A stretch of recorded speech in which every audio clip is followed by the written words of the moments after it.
Hi, everyone. My name is Lynne McIntee, and I'd like to welcome you to Youth Connections Café. I'd like to do a shout out to Youth for Change for allowing us to be here on this platform where we engage, we connect, we create, and inspire our youth. It's a pleasure to be here today, and today we're talking about empowering youth advocacy. I have three amazing guests, and I'd like to do a little bit of intro in terms of their bio.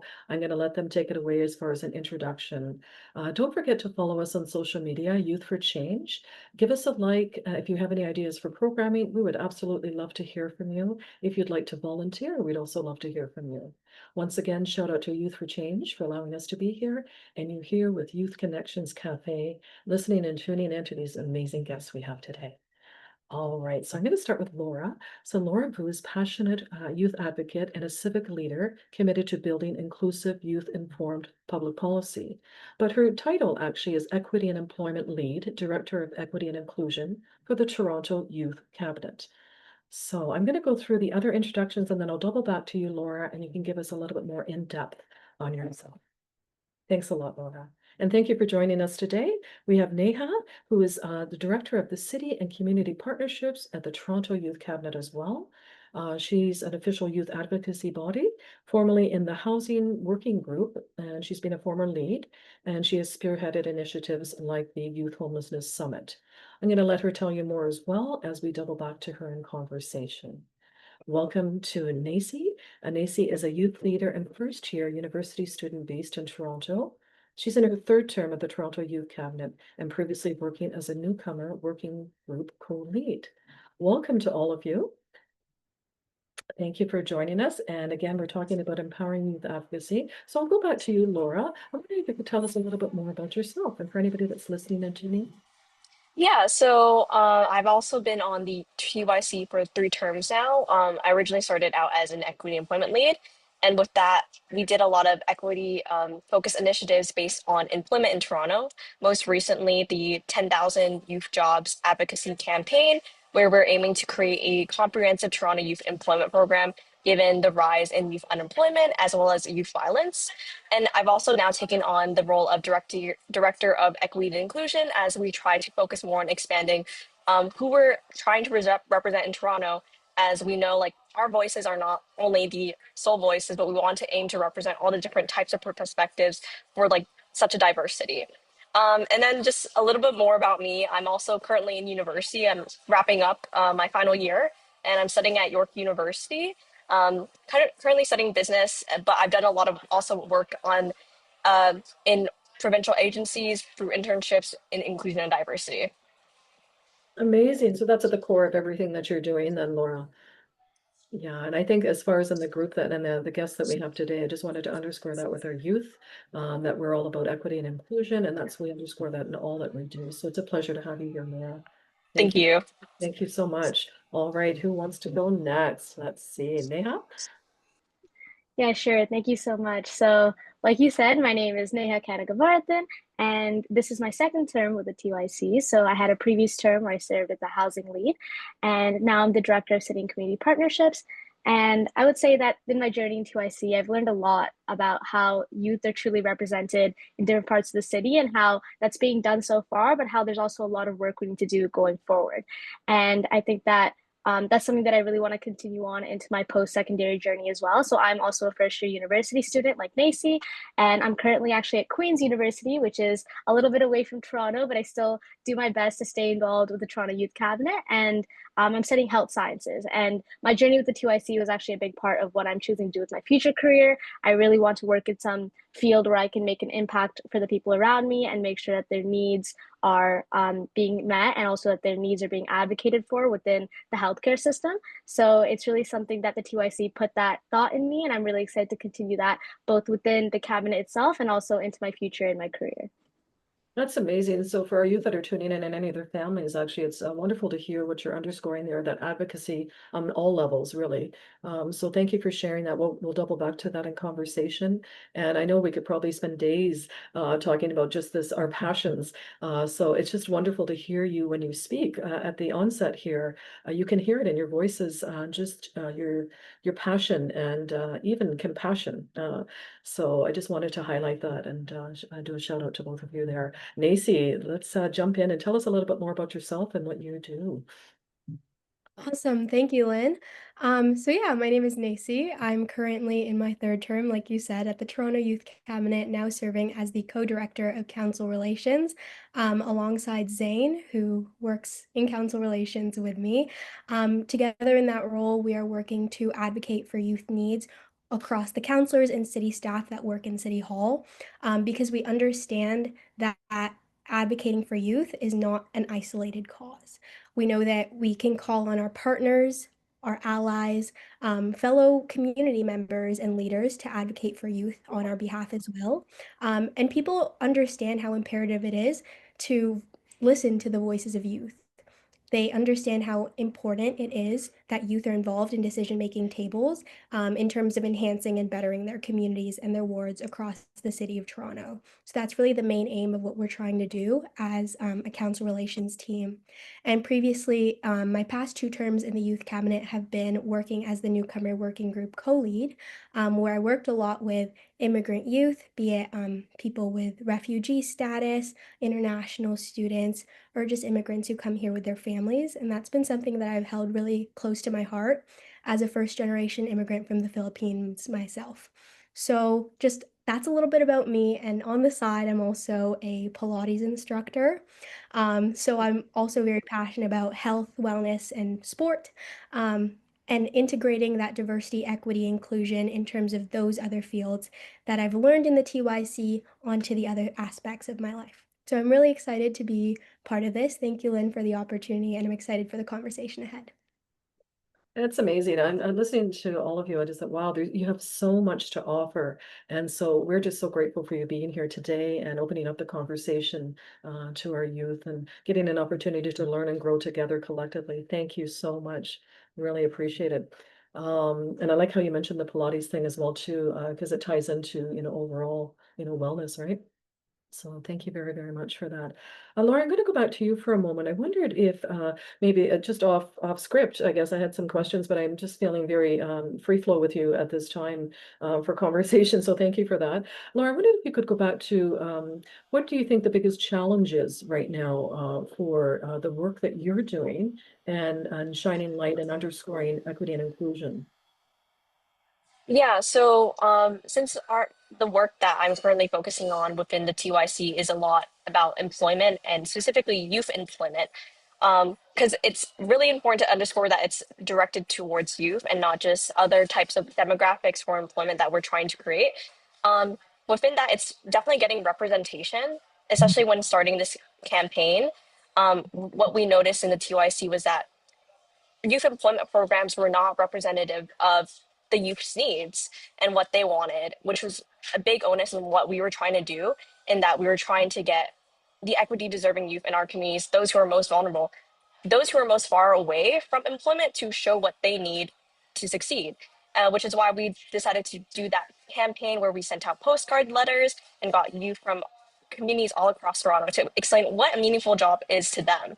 And I think that's the most difficult part, is getting that representation, and then also community organizing, because of course we couldn't do it without our partners like TNG, community services, and also of course City Hall, because all these things all together, they can't happen without each other.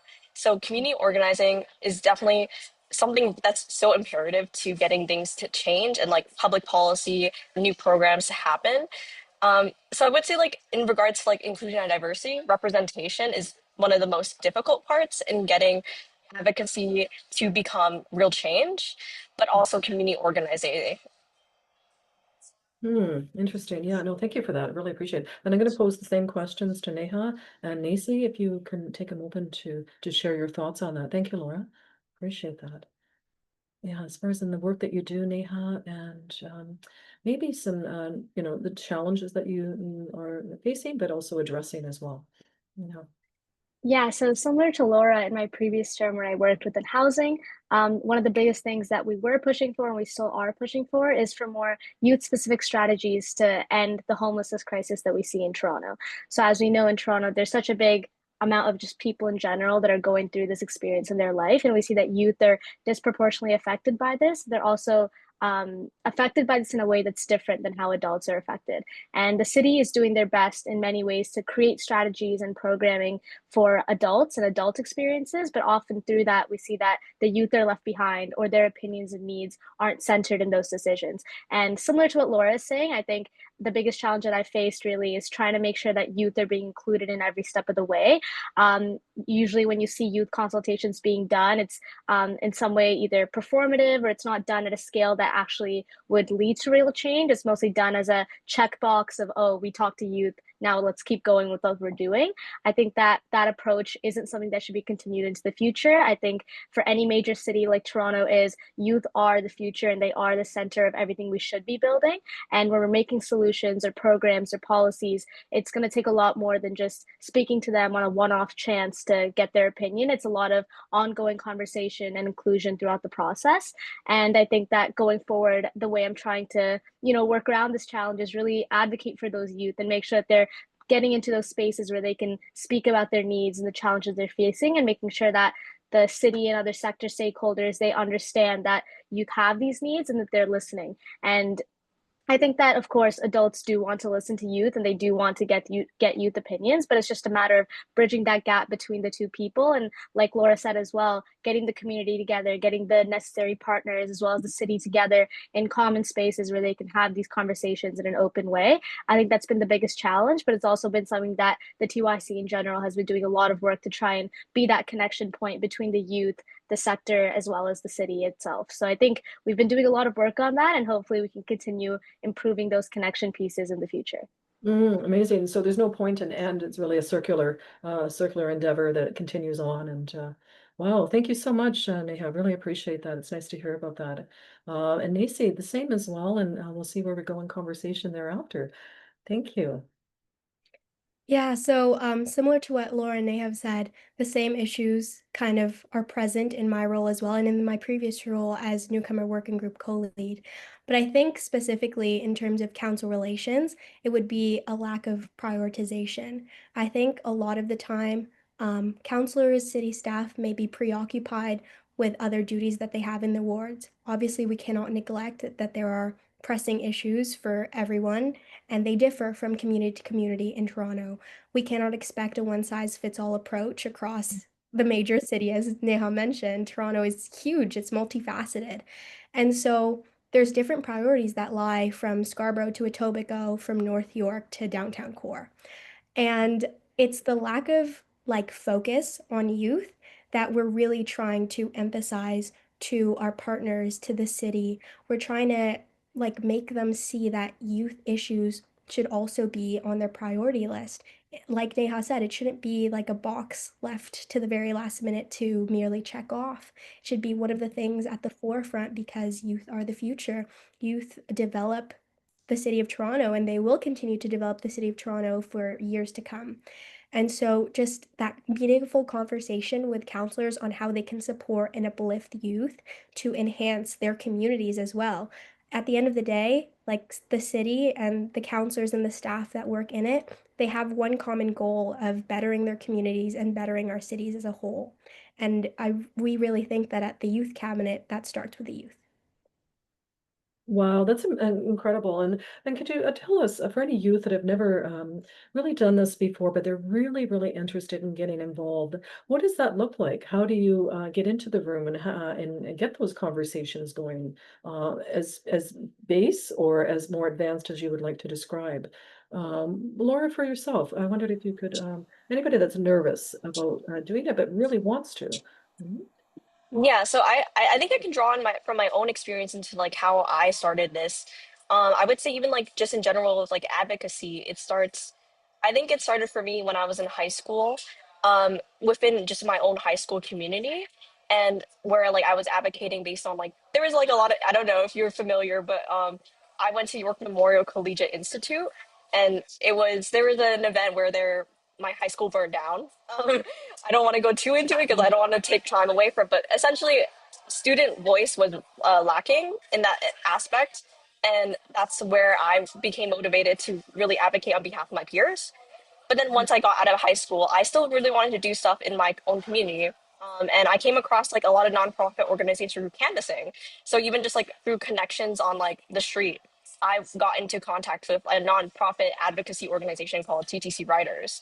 And they focus a lot on like my own community where I live, which is like the Weston neighborhood. I took the 35 every day to school, and I noticed there was like issues with busing and like yeah, lack of representation for my own community in terms of pressing issues like transit.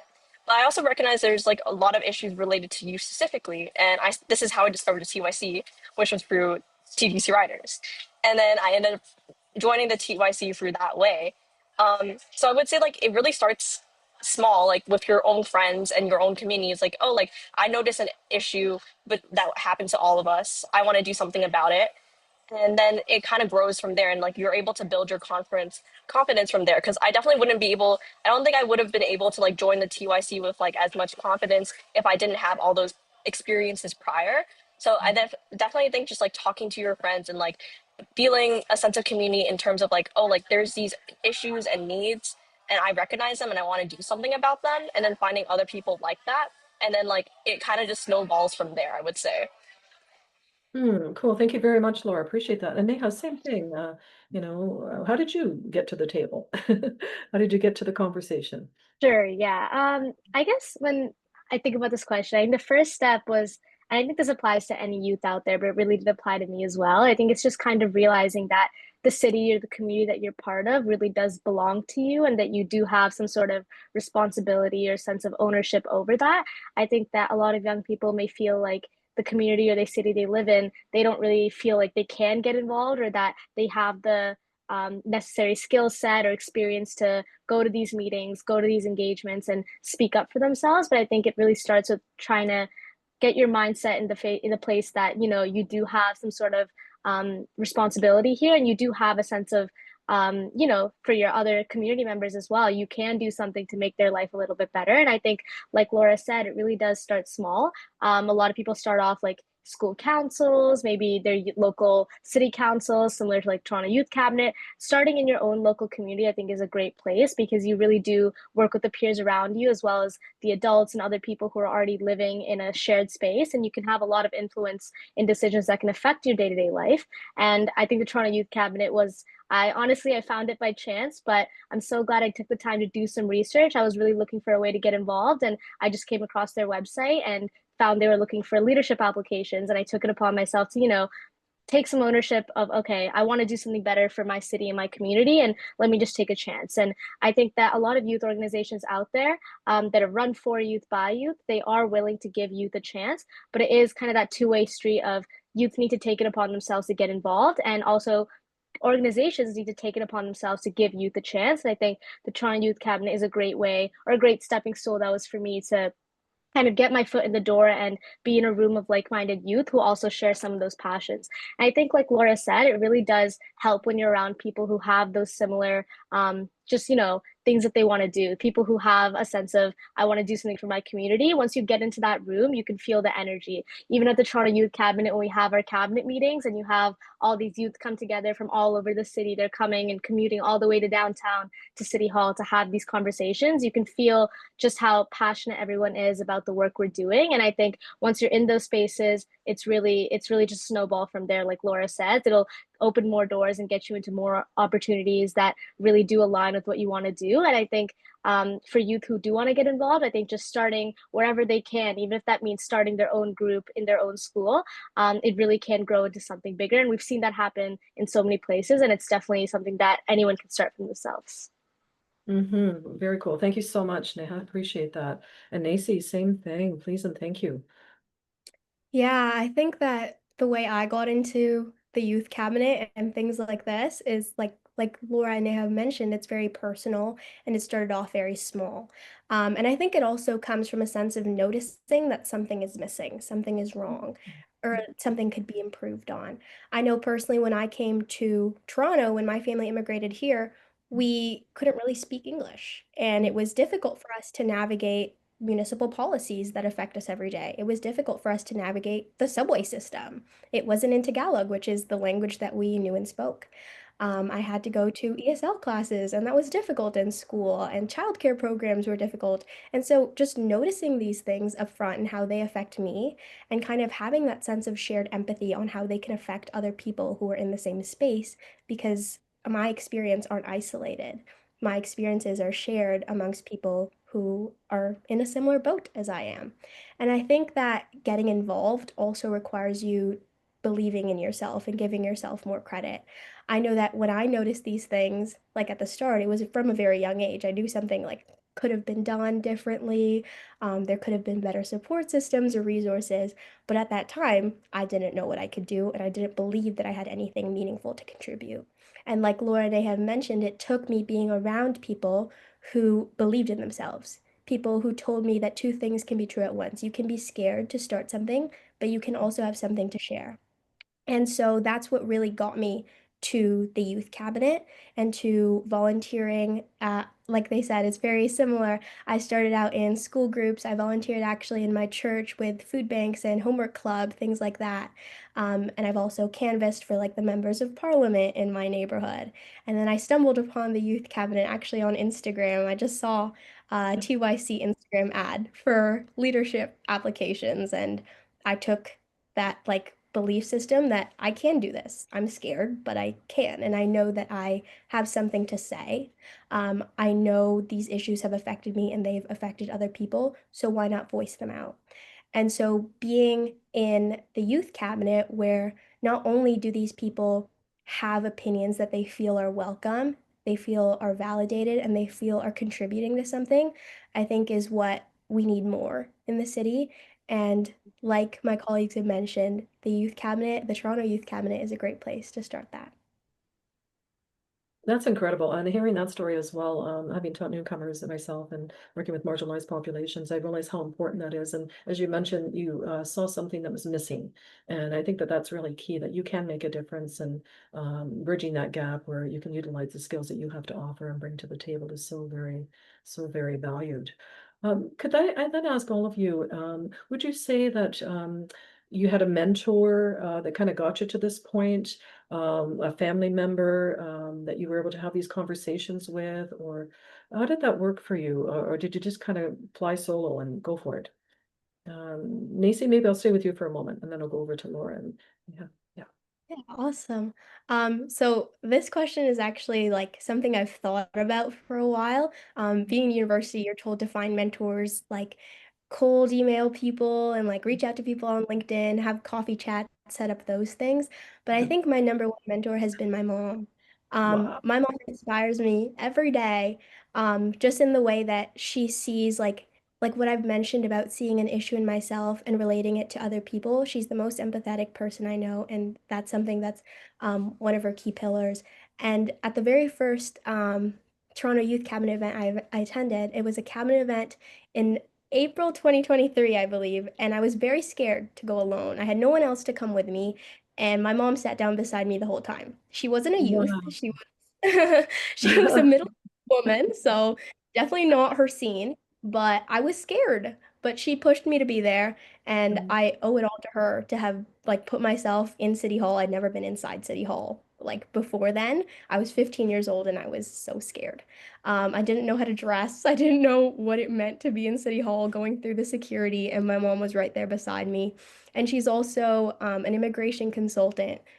So she took her experiences as a newcomer in Toronto and put them towards something that would impact others. And I like to think that that's what I'm sort of like trying to do in my work at the youth cabinet and what I'm working towards in my career in the future and what I'm going to school for. So yeah, it's just been my mom. Amazing. Shout out to your mom. Yeah, We appreciate you mentioning that. I think, yeah, it's important for us to recognize who's helped us along the way. And so thank you for doing that shout out. Amazing. I'll go over to Laura and then Neha, if that's okay. And same Yeah. thing. Huh? Yeah. So thinking about that, I think I would say like I had a lot of different mentors or people who had supported me throughout my journey in advocacy. I would definitely say like my start, it was definitely supported by like my guidance counselors who were the one who motivated me to like go and like yeah represent my fellow students and like the student body of my school, and really built that confidence within me, especially when like you're like around like 16 years old, and that's like especially an important time where you're trying to build confidence in yourself and you're trying to bridge out and do things independently. And I think that like planted a seed in me, like really grew into like who I am today in terms of like advocacy and like um and being confident in myself and doing these things. Like something we talked about a lot is like having confidence as a young people to organize and do initiatives. And I think that was especially, I'm able to do that today because of my support in high school through like guidance counselors, especially as a first generation Canadian and student, like in university, that helped a lot. And I remember like when I got involved with TTC Writers, my guidance counselor actually like was my letter of reference or like reference for my interview with um for the summer position. And then from there on, like I think my sister, my older sister, she's 8 years older than me. We do completely different things. She is not really into advocacy or things like that, but she has supported me a lot throughout the way. Like she knows she doesn't really know anything about what I do exactly, but she's always been there to support me along with like my friends who are also not really into the advocacy like space and community, but they know that I'm really passionate about it and they've always pushed me to go further and keep doing that, even though they're not really aware of how it works. They've Mhm. always been super supportive. So I think like even people who are not in the space can really mentor you in that way as well. Amazing. Okay, thank you so much, Laura. Really appreciate that. You just never know. It's the person you're sitting beside, and if you keep your eyes and ears open, right, I can learn Yeah. a lot. Thank you very much, Laura and Nacy. Neha, what about yourself? Yeah, I think hearing both of your guys's, honestly, I'd say a lot of my biggest mentors have also really just been my family members. I think especially my grandparents. Coming from their background, they're also immigrants. They immigrated, I think, in their like late 1900s, so they've been here for a while now, but also they are coming from a different background. But I do think that in terms of the values that they've taught me, it really does guide me in a lot of the things that I do. Things like focusing on community, being a hard worker, being resilient. I think that my family really taught me from the start that it's about the service that you do for others, not necessarily about, getting recognized or getting money or these other like material things. They really did try to instill in me that it's about doing something for someone else without expecting anything in return. And I think even when I got involved in TYC, they were always my biggest supporters. They'd always, be ready to pick me up after a late meeting. If it's ending at like 9 o'clock at City Hall, they'd always offer, let me come down and pick you up. And we're from Scarborough, so that's pretty far, right? They'd always offer, we'll come down. Or if there's an event, they'd always try and keep up with it on social media. I'd get extended family members would reach out and be like, we saw you doing this and we're so proud of you. And I think even though they might not have experience within advocacy or any of this type of stuff, they do still support in their own way. And I think that also, along with my family, I think seeing other youth leaders in my community, even if I don't know them personally, has also been a huge impact. I think even before joining the TYC, I saw people like Laura and Nacy and the rest of the team doing great things. And I really did, after going to those cabinet meetings, understand that I could do that as well. And even if it isn't a direct mentorship, I think seeing yourself and other people in the community, seeing yourself represented in these roles can make a big difference. And for something like Toronto Youth Cabinet, such a diverse group of people doing these amazing things. And I think seeing myself being able to take on a role like that because others are doing it, I think that made a big difference. And it also gave me a lot of confidence when I decided to take the step to actually try and join. And so far, it's been such a great team where we all support each other and everything we're doing. And I think that I hope and I know that there are other organizations like that as well, where people are working together to do good things. And I think that seeing that happen was a big impact for me in terms of wanting to take that for myself and get involved in my community. Amazing. Thank you so much. Really appreciate that. Then, Laura, I'm going to go back to you. If you are you mentoring anybody right now yourself, in terms of the work that you're doing through City Hall, but also even your profession? Yeah, so within my role as the equity employment lead, so we also, all the working group leads also are in charge of a working group, which is open to any TYC member. And it's how people join are they apply, they show their demonstrated interest in the particular interest that we're working in. And for mine, it was employment. And through that role, I've had the privilege of being able to meet a lot of different people from across the city and had the chance to also mentor them as well, like not only just within advocacy work but also just through other avenues of life. Like it really makes me happy to give back in that way, specifically like things like helping with university, especially as a first generation student myself. For example, I remember when I was applying for university, I didn't really have anyone to help with applications and like supplementary essays.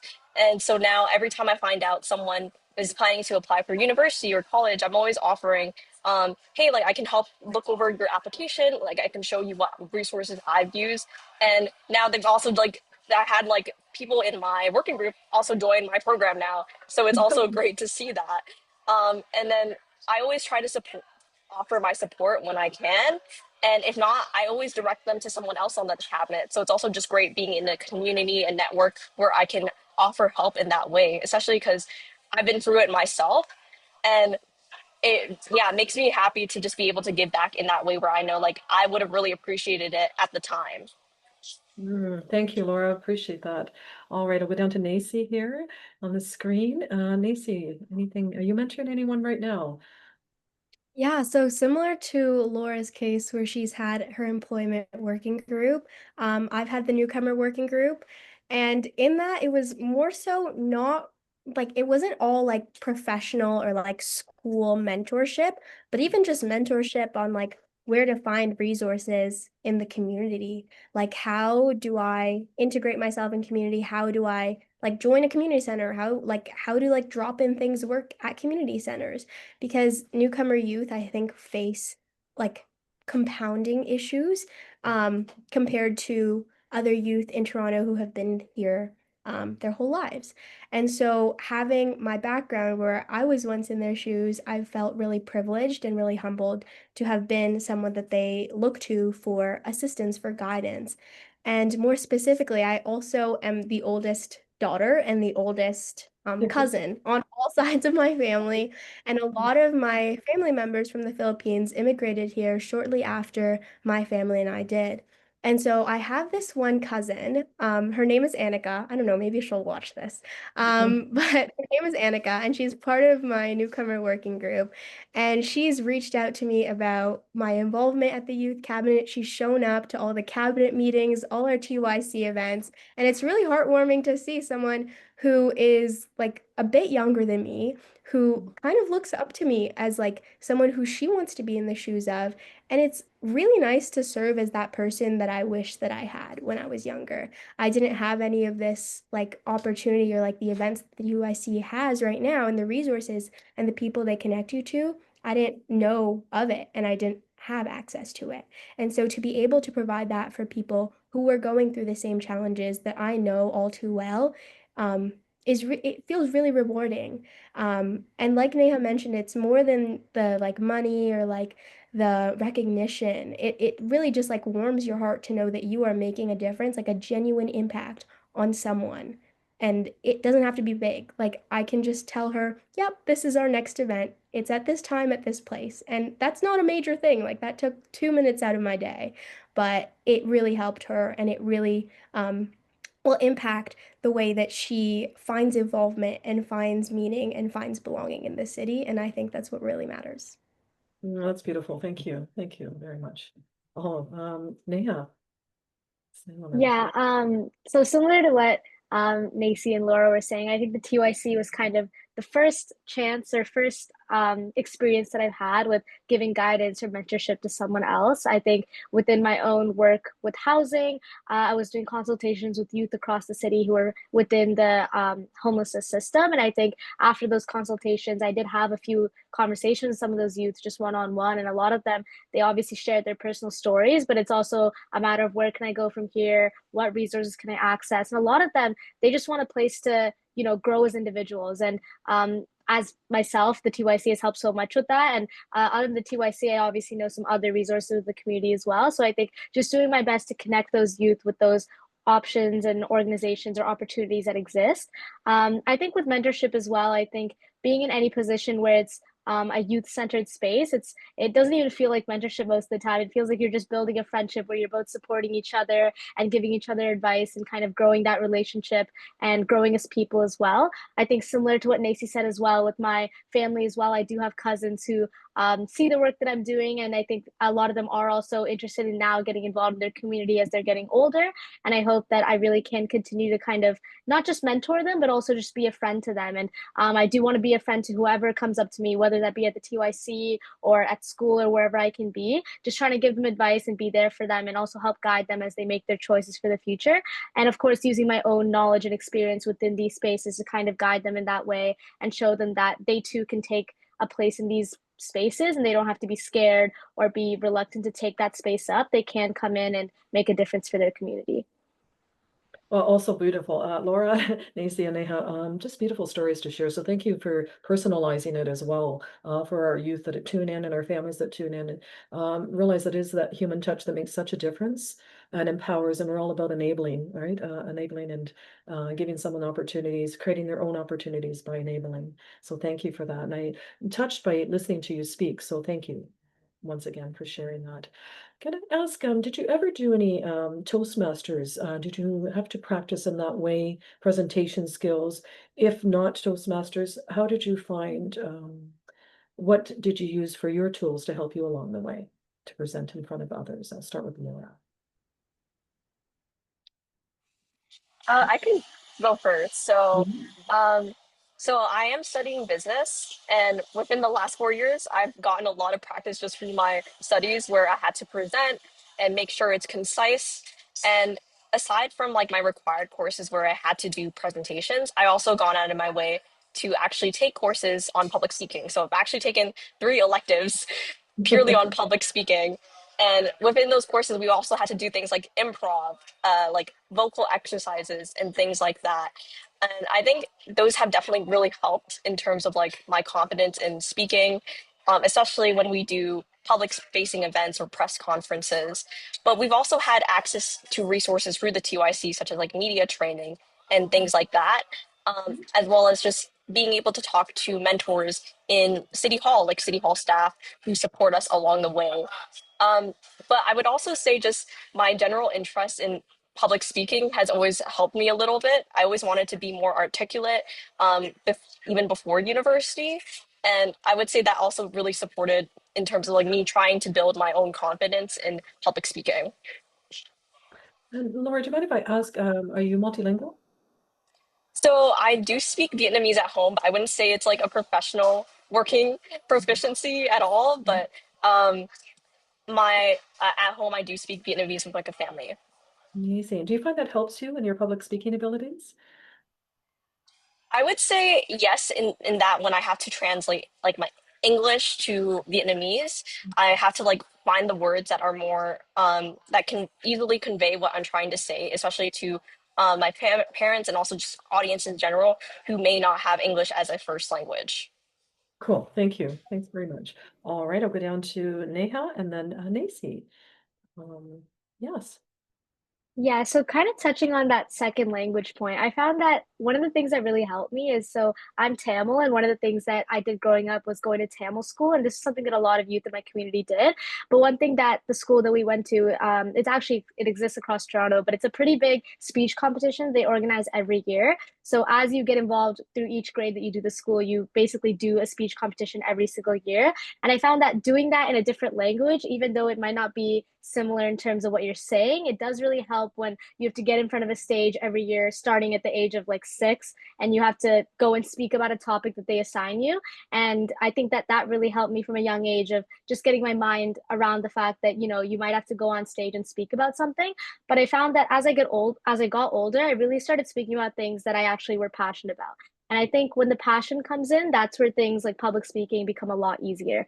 When you're speaking about something that you're educated on, but you also want to educate others about, you really do develop that sense of communication that just comes naturally, and you don't really have to struggle too much in terms of, oh, what am I going to say? Is it going to sound smart? I think that if it's coming from a place of you really do want to share something, share your opinions and the information you have with the people around you, it does become a lot easier. But of course, with that, you do also need to practice this ahead of time. And things like Toastmasters, I actually did do like a Toastmasters course in my school. And I found that that helped me as well, because they do make you do a lot of kind of nonsensical things, but sometimes doing those things really helps you break out of your shell and kind of get ready to do more important things in front of a crowd, because you've done the things that don't really make sense or seem a little bit silly. So overall, I think just starting young, but also now that I'm a bit older, I'm able to take a little bit more, or put a little bit more thought into what I am saying. So when I do have the option to decide what I'm going to say, make sure it's something that I really do resonate with and I really do want to share with the people around me. Oh, how nice. Thank you very much. And we've had Toastmasters on before, different parts, across Ontario. So find it very useful as well. Shout out to Toastmasters. Thank you, Neha and Nacy. Yeah, so just to answer your question, no, I've never been part of any Toastmasters program, and I've never done any like public speaking kind of courses or like training or anything like that. I think for me, my public speaking really comes from my background at home. Because I've been like the oldest sibling, the oldest cousin, I was more so like growing up a liaison between adults and kids. And so I had to figure out how to translate kind of what the kids were saying to like the adult tables and like voice for them. And so I think growing up and being thrown into that role, like not even by my own choice, it kind of just like sparked this interest in me to just like talk to people. And I've just been, I think I like to think of myself as an extrovert. I love talking to people. It's one of my favorite hobbies. But I think just being in sort of that background has really assisted me.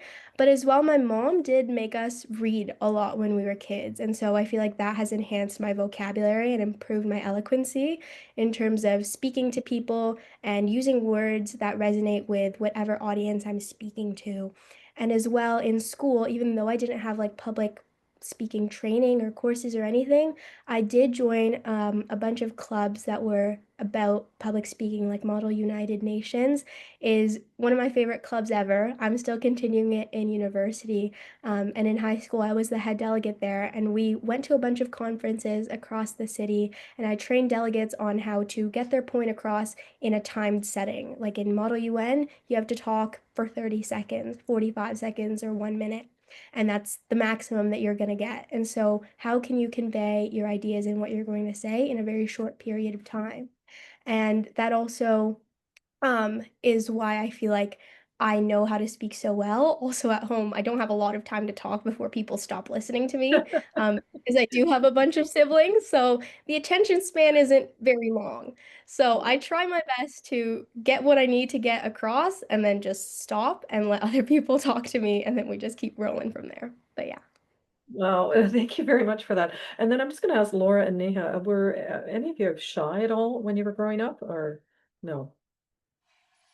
I was very shy when I was a kid. I think only up until high school did I start becoming more confident in myself in terms of like being more outgoing.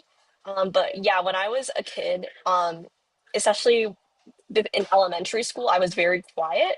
And like I remember I would take piano classes, I would be super shy, and my instructor's like, "Oh, she's like so quiet," and then my parents would be like, "Oh, but she like screams at home all the time." And so, yeah, I was really shy when I was younger, but I think high school I was able to break out of my shell more and like in terms of like when facing public speaking, I would just think to myself, even though I was really nervous before, this is something everyone does eventually. So I should be less nervous about it because it's a normal thing, even though it is very scary. Yeah, no, thank you for that. Thanks for sharing. And Nisi, you had mentioned that you consider yourself an extrovert, so that's why I was kind of posing it to Laura and Neha. So Neha, what about yourself? Were you ever shy? Yeah. I think similar to Laura, I was selectively extroverted when I was younger. I think I would speak to some people a lot, and then I struggle a little bit more if it was big crowds or maybe someone like a teacher, someone who was a little bit older. But I feel like when I moved for high school, so I used to live in Alberta, and then I made a move to Ontario right before grade 9. And I think that's when I realized that I don't know anybody here, and I can really just kind of have that rebrand, but also I can also try to improve parts of myself that I just want to, become better at. And I think public speaking or just becoming better at speaking to others in general was something I wanted to change. And I think also just putting myself in spaces where public speaking was required. I think even though you might not always like to do it, I think joining things like student council or other groups in your community, they might just put you in a position where you're just, you got to get up there and speak because everyone else is doing it. And sometimes that just forces you to improve on a skill you don't always want to practice. And I think that was kind of the case for me, a mix of wanting to improve, but also just pushing myself to go into a place and letting them force me to do it as well a little bit. So I think both helped. And now I think I'm a lot better in terms of communicating with others and just speaking to people, and just extroversion in general. Yeah. Nice. Thank you very much. We have about 5, maybe 10 more minutes. Want to value your time that you're spending with us today. And I wondered, Laura, Nacy, and or Neha, if you could speak about maybe actually, so is there an age limit for the work that you're doing in terms of Toronto City Hall? What's the cap on the youth involvement there? Maybe. Okay. Oh, I can. Laura, Okay. So currently, we have stated that our age membership, which is for the general membership of Toronto, which includes anyone who works, lives, or studies in the city of Toronto and is aged between 13 to 24. So 24 would be the cutoff. However, we do have people who are like just turning 24 and then they end up like staying on the TYC for a bit to just wrap up any activities. However, we have looked into considering opening this age, especially because we understand different demographics, they might not always have the opportunities to join these things, especially when they're younger. And we don't want to exclude those voices either. In Toronto, I think like in the census, they declare like youth as under 30 years old, for Right. example. So we've also been like considering that, and we want to make sure we're as inclusive as possible. But at the moment, it's under 24. But we also try to engage with other types of people who are not at that age. We always welcome anyone who's like comes to our cabinet meetings that are public. We won't say you can't come in here because you're not the age, but we always welcome everyone. But we always try to center youth voices still. And yeah, Nacy, did you want to add on to that?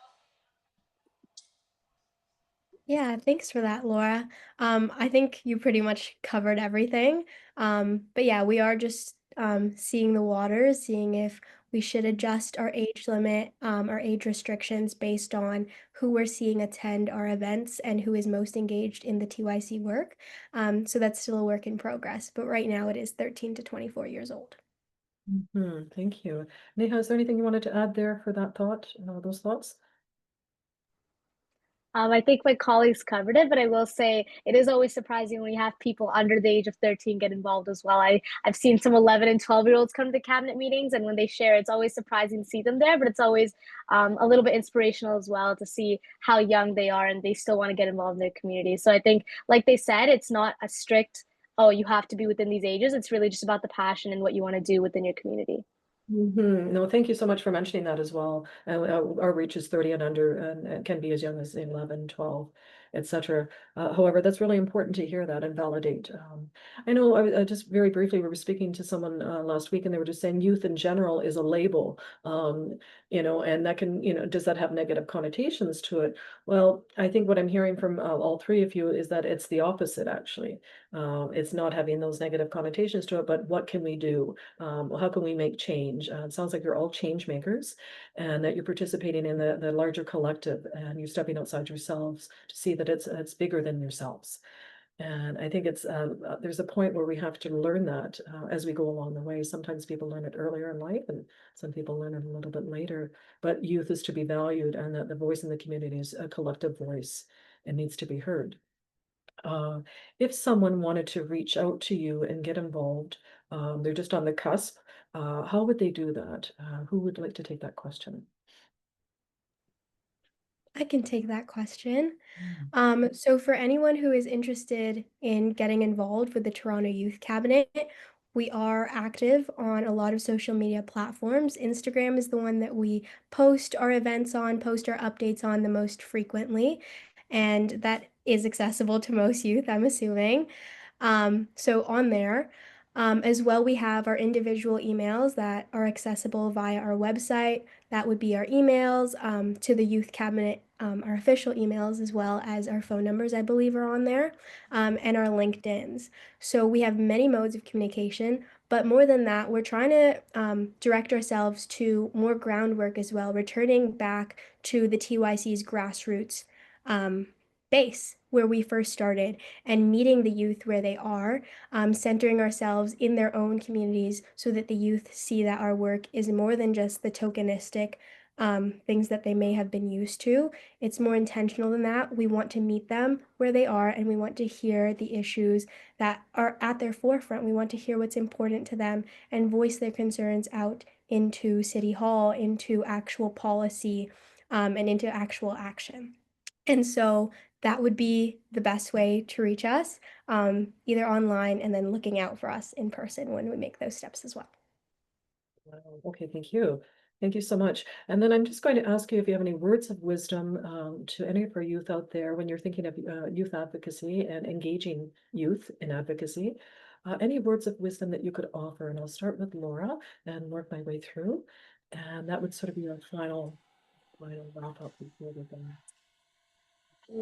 Thank you. So I would think immediately I think of the word courage, and I would say like be courageous and don't, even though you can be scared, you're not alone is what I would say is, and that there's other people who are just like you who want to do the same things, and so you should really just try. Amazing. Okay, thank you very much. Alrighty, and I'll go to Neha. Neha. Sure. I guess one thing I would say is I would remind youth not to feel the need to wait. And when I say don't wait, I mean don't wait until you're ready or you're older, until you have some sort of educational qualification. I think that the time is now, and I think you shouldn't be waiting into the future to take action. If you feel like you see something in your community and you want to do something about it, don't feel the need to wait on others or wait for something to happen in your own life. I think it's really setting that change in motion for yourself and seeing the doors that will open for you. Because I think we never know what's going to happen tomorrow, and we also can't wait for something to happen in the future. If we want something to change, it has to happen now, and it has to start with us. And it sounds cliche, but I think I look back in my time with the TYC, and one of the biggest things that I'm happy I didn't do is waiting on joining the TYC, joining when I felt like I wanted to do something and I felt like I had a calling to it. I think taking that notion and just going with it was the biggest or the best thing that I could have done. And I'm very grateful for what it's given me. So I think that's what I would say. Don't wait, just start doing. Oh, we'll keep the conversation going here. Nacy, thank you. Neha, Nacy. Yeah, and thanks to Laura and Neha for sharing. Those moved me too. But I think that Mhm. my main piece is to ask for help. That's something that I've really focused on in my work. I used to be super isolated in what I would be doing. I wouldn't like to ask anyone for help. I thought it was a sign of weakness, and I thought that I could do everything on my own. But it really takes like a collective. You can do a lot as one person, but you can do even more when you join a group of people who are focused on the same thing. And that's what the youth cabinet has really taught me. Being surrounded by like-minded people who are eager to make a difference in their community, who are eager to find and see a better future for Toronto by building it themselves and working collaboratively, is something that I was only able to realize when I joined the youth cabinet. I kind of took all these silos down, all the walls that I had built up on myself, and just accepted I don't know everything, and that's okay. And it's okay that I can't do everything on my own because there will be people here to help me. And eventually I will be in that situation, in that spot where I am the person that people can look to when they need help. And so it's very like circular in the way that you can't do it by yourself. So you ask someone, and eventually someone will be in the shoes that you were once wearing. And I think that's one of the biggest lessons that the Youth Cabinet has taught me, and one of the biggest lessons I'm now sharing to everyone who's listening. Wow, thank you so much. Wise words from Nacy, Laura, and Neha. Listening to our friends from the Toronto Youth Cabinet. You were here with Youth Connections Cafe, and shout out to Youth for Change for allowing us to be here on this platform. We are connecting, we're always creating, and we're inspiring. And we have certainly been inspired today with our three guests.